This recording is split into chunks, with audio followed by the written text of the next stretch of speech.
Hi, welcome back to the workshop. Today we're looking at Heljan's newly tooled Class 37 diesel.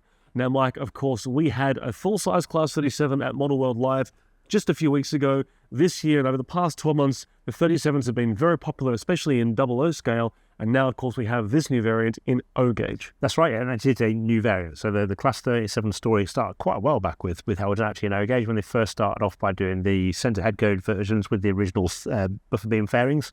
We've since had versions with split head codes as well, with the original fairings on them. We've had the 37.4s, and now they come back to the 37.0s to offer them with the cutaway buffer beams that they had in later life. Now let's talk about what Heljan has actually put into this, because we know that they make some really good models. We know that they've got lots of different functions, but what separates this one to others? So it's mainly about the change of the detail to the locomotive, and also this one's actually also got the new Locksound XL decoder socket inside it as well, which makes it a much simpler process to change over to DCC. So earlier locos from Heljan for O gauge, you had to hardwire all the decoders. You had to take out the original PCB, put a decoder in, connect all the wires to it. A little bit more involved, whereas now you can pull the plug out, put a decoder in, and it'll convert it to DCC. Plug and play, as we say, like right, all business systems. Exactly, yeah, that's right, yeah, exactly. It's also got space for speaker in the fuel tanks as well. Again, it's got a set of wires going through it there, so it does make life easier to put a speaker into it.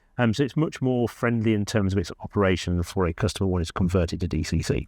Absolutely. Now, as far as operation is concerned, we had this running on the layout at the Keithley Club. As you can see on the footage, it was hauling about 8 or 10 cars, solid brass ones with absolute ease. This thing could have probably pulled twice as much, to be honest.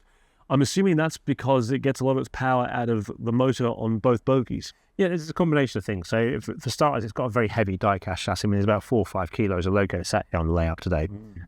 It's then, like I say, it's got twin motors. They've both got big brass flywheels as well. And there's, again, traditional mechanism here from Heljan. It's always been a solid, reliable format that they use for these and gives you plenty of power on the layout. They've got a floating centre axle, which gives them good track holding abilities, as it's driven on the outer axle of each bogie. But yeah, a traditional setup here, which works well. Now, the thing that I also quite like that Heljan are doing is each locomotive is customizable. This is literally just out of the box, and as you can see, there's no running number on this, no names, so you can literally give this any running number that you wish to have. Yeah, that's right. So when Heljan first started doing its O-gauge locos, everything was completely unnumbered. So they didn't do any numbering of anything. More recently, they've actually started to do a few fully finished models as well. So you'll find weathered versions with numbers on them and examples with numbers on them as well. But there's still plenty of market for these with unnumbered locos. I think it's like exactly what you said there. It's because people like to be able to create their own particular personal favourite, and particularly when you've got a classic livery like BR Blue like this, there's so many locos you can go at, and everyone's got a personal favourite they'd rather see, so they're stuck with that route for the O-gauge modelers. Yeah, and of course, if you've got a large layout, or if you're a part of a club, for example, and you want to have more than one Class 37, at least then you can have 2 completely different numbers of the same model. That's right, yeah. And there's plenty of livery variations coming on this as well. So we've got the plain BR Blue one here, but also doing it in large logo blue. There's one in BR Blue with a white waistband on it. There's rail freight versions, there's Dutch liveried versions, the EWS one, has DRS one, loads of choice on the liveries to give you plenty of choice for different periods of the Class 37 history as well.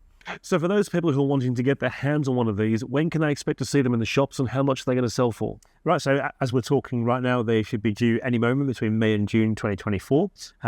All versions will be coming in at the same time, and prices start from £669 for the pristine versions, as a little increment for the weathered version they're doing as well. Well, if you model O-gauge and you love your diesels, then the Heljan Class 37 could very well be for you, your layout, or your club, depending on your circumstances. You can read a full review of this brand new O-gauge tooled Class 37, written by Mike here in HM205, our July edition, which is on sale right now, and you can see more at keymodelworld.com.